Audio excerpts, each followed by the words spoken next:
साथियों नमस्कार।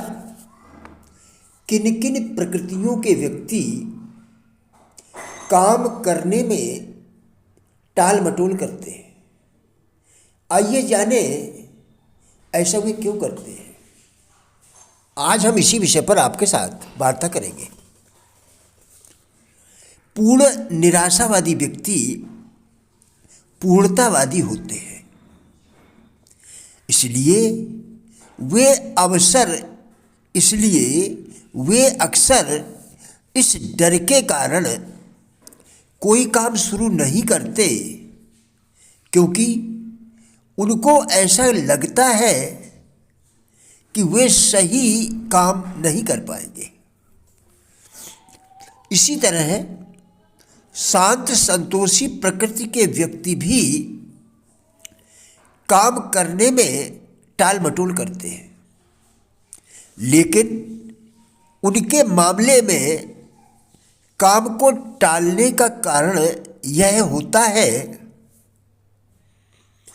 कि वे उस काम को करना ही नहीं चाहते।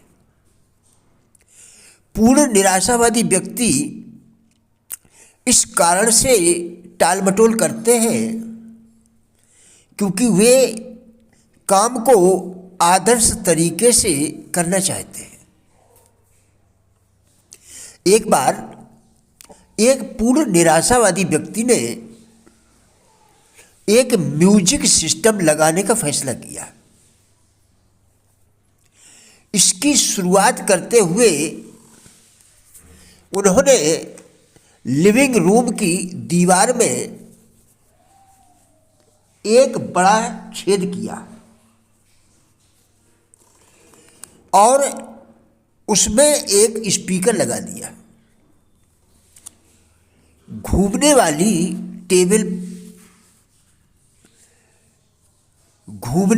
टेबल एक अलमारी में बंद थी,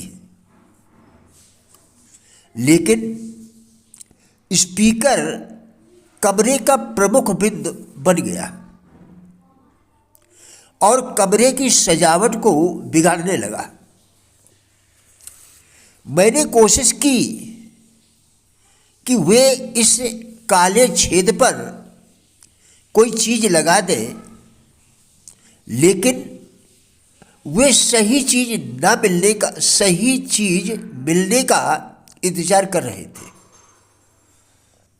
कुछ लोगों ने राय दी कि स्पीकर के ऊपर एक तस्वीर लगा दी जाए।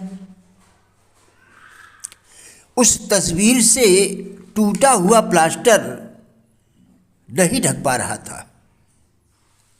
अंत में एक बढ़ई को बुलवाकर उस छेद के ऊपर एक कैबिनेट बनवा दिया गया। अंत में उस निराशावादी व्यक्ति ने स्वीकार किया कि यही सही काम है। पूर्ण निराशावादी व्यक्तियों को यह सलाह देना उचित होगा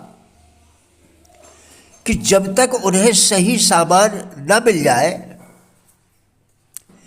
तब तक अपनी योजनाओं पर काम शुरू न करें, वरना काफी लोग चिढ़ सकते हैं।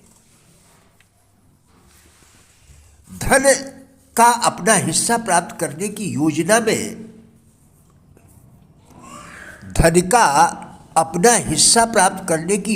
में किसी को भी स्वप्नदर्शी की खिल्ली उड़ाने के लिए अपने आप को प्रभावित न करने दें। यानी आपने जो काम हाथ में लिया है उसे किसी के कहने पर छोड़े नहीं।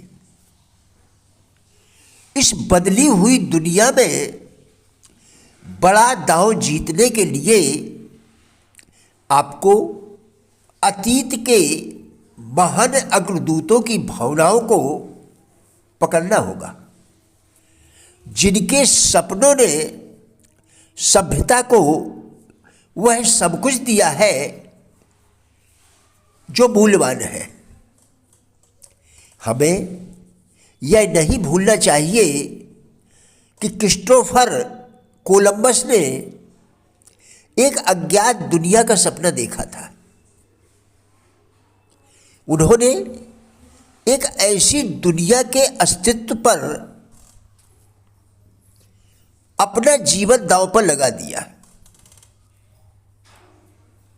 और इसका पता लगा लिया। यदि आप जो चीज करने की इच्छा रखते हैं वह सही है और आप उसमें विश्वास करते हैं तो आगे बढ़ें और उसे कर डालें। अपने सपने को आर पार डाल दें कि वे क्या कहते हैं।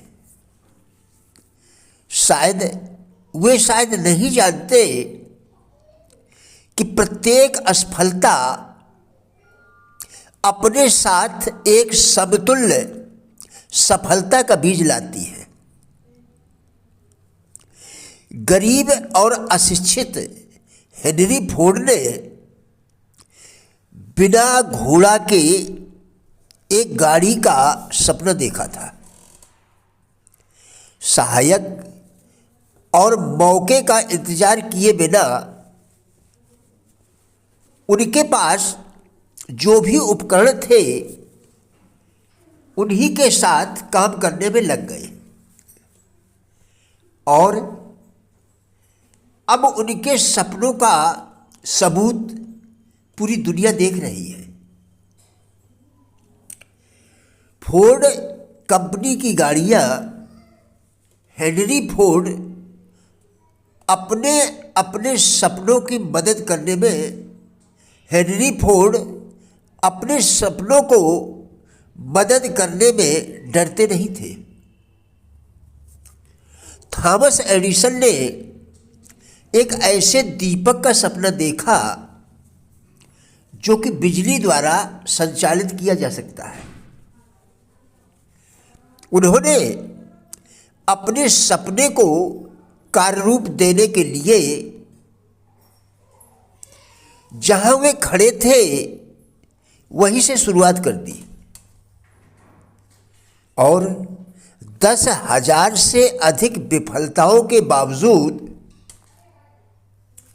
उस सपने के साथ वे इसके एक भौतिक वास्तविकता बन जाने तक खड़े रहे। व्यवहारिक सपना देखना छोड़े नहीं। अब्राहम लिंकन ने काले दासों की आज़ादी का सपना देखा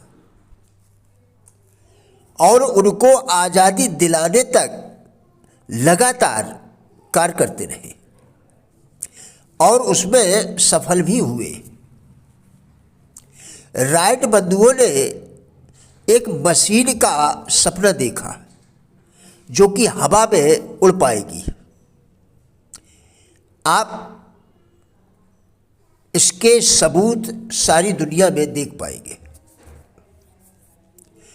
दुनिया आज नई खोजों की आदी हो गई है, बल्कि इसने उन स्वप्नदर्शियों को पुरस्कृत करने की इच्छा दिखाई है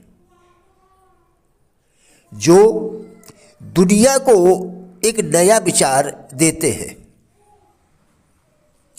सबसे बड़ी उपलब्धियां सबसे पहले और थोड़े समय के लिए सिर्फ एक सपना ही थी। प्रिय साथियों, राजेंद्र भाटिया यूट्यूब चैनल के सभी वीडियोस एक अच्छी ज़िंदगी जीने के लिए अत्यंत ही उपयोगी है। हमारा विश्वास है कि इस चैनल के सभी वीडियोस आपको ज़रूर अच्छे लगेंगे। कृपया चैनल को सब्सक्राइब करें जिससे इसी प्रकार के और भी वीडियोस आप लगातार देखकर अपने विचारों में परिवर्तन कर सकें, क्योंकि विचारों के परिवर्तन से ही जीवन में परिवर्तन संभव है। वीडियोज़ को लाइक एवं शेयर करके कृपया हमारे फेसबुक पेज गुड लाइफ को भी फॉलो करें, जिसका लिंक वीडियो के डिस्क्रिप्शन में दिया गया है। कृपया हमारा भी उत्साह बढ़ाएं। धन्यवाद।